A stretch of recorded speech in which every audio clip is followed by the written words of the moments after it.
Termokurul oradaymış.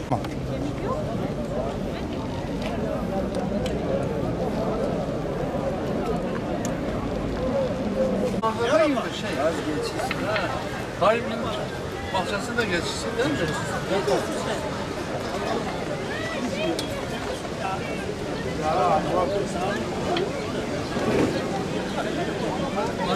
Bugün Dünya Engeller Haftası'nın son günü. Onlar için engelsiz bir dünya kurmak hepimizin görevidir. Engelli vatandaşlarımızın sıkıntı ve sorunlarını sadece bir güne hasretmeden diğer sair zamanlarda da onların tüm sıkıntılarıyla ilgilenmek bir lütuf değil, insani bir gerekliliktir. Her şeyden önce şunu ifade edelim ki yaşam alanları diğer insanlarla engelli vatandaşlarımız arasında fırsat eşitliğini sağlayacak şekilde düzenlenmelidir. Her ne kadar engellilere yönelik geniş kapsamlı sosyal destek ve sosyal yardım programları olsa da bu haklardan istifade etme noktasında yetersiz kalınmaktadır. Engellilerin engellilik durumları ölçüsünde rehabilitasyon, çalışma ve eğitim hizmetleriyle istihdam olanaklarının tam olarak yararlanamadıkları görülmektedir. Bu yükümlülüklerin her ne kadar engelli bireyin ailesine, kendisine ve devlete düşen tarafları olsa da tüm bu bileşenler dikkate alınarak daha isabetli bir yol izlenmelidir. Engellilerimizin sorunları çözülmeli, her engelli bireyin toplumsal hayata katılımı sağlanmalıdır. Engelli vatandaşlarımızda oluşabilecek yalnızlık, sevgisizlik, ümitsizlik, depresyon ve stres gibi duygular kendileri ve aileleri için hayatı çekilmez hale getirebilmektedir. Bu durum sosyal ve ekonomik desteğin onlar için yeterli gelmediğinin bir göstergesidir. Engelli vatandaşların maddi desteğinin yanında manevi desteği de almaları kendileri için büyük önem arz etmektedir. Bu gereksinimlerin karşılanması için hükümet, devletin tüm kurumlarıyla seferberlik ilan etmelidir. Bakım bezlerinden araç ve gereçlerine veya her türlü cihazın temini devletin mesuliyetindedir. Peygamberimiz sallallahu aleyhi ve sellem engelli olan sahabilerin toplumdan uzaklaştırılmalarının önüne geçmiş, yalnızlığa terk edilmelerine müsaade etmemiş, durumlarına göre vazifeler vermiştir. Görme engelli olan Abdullah İbni Mektum'u bugünkü kaldırımlardaki görme engelliler için yapılan kılavuz yola ilham kaynağı olacak bir uygulama ile eviyle mescit arasına ip bağlamak suretiyle onun kendi başına mescide gelmesini sağlamış, zaman zaman kendisinin bulunmadığı vakitlerde de onu cemaate imam olarak tayin etmiştir.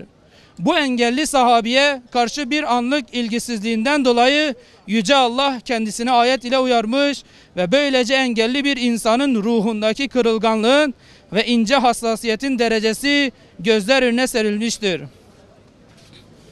Engelliler ile ilgili tüm kurum, kuruluş ve yönetimlere diyoruz ki, engellilerin hatırlanması sadece Engelliler Günü'ne hapsedilmemeli, engellilerin her ortamda hayatın içinde var olmaları sağlanmalı, farklı bireyler olarak görülmemelidirler. Düzenli olarak engellilerle ilgili farkındalık oluşturan çalışmalar yapılmalıdır.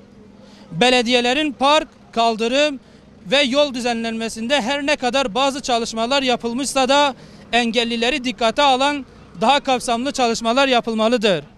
Başta ibadethaneler olmak üzere bütün resmi kurum vesaire binalar engelli vatandaşlarımızın ihtiyaçlarını karşılayacak şekilde düzenlenmelidir.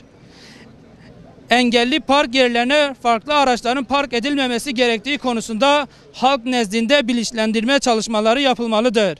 Okul öğrencilerine belli periyotlarla engelli ve rehabilitasyon merkezleri gezdirilerek onlarda engelli hassasiyeti oluşturulmalıdır.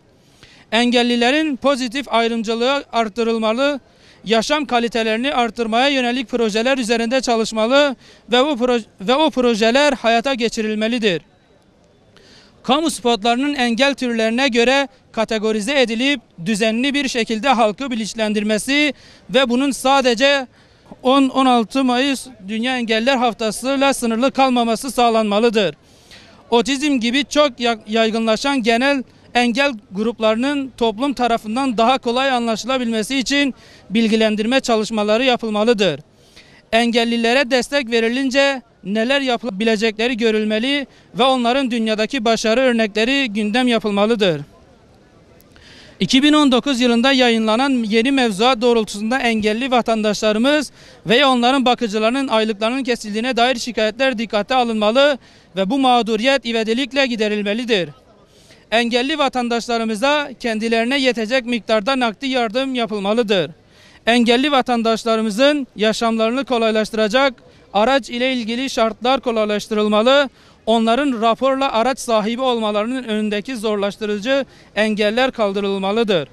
Engellilerimizin kabiliyetlerine ve ilgi alanlarına göre üretime katkı sağlamaları adına istihdam edilmeleri kolaylaştırılmalıdır. Bu vesileyle bir kez daha engelli vatandaşlarımızın sıhhat, selamet diler, daha iyi şartlarda bir hayat sürmelerini temenni ederiz.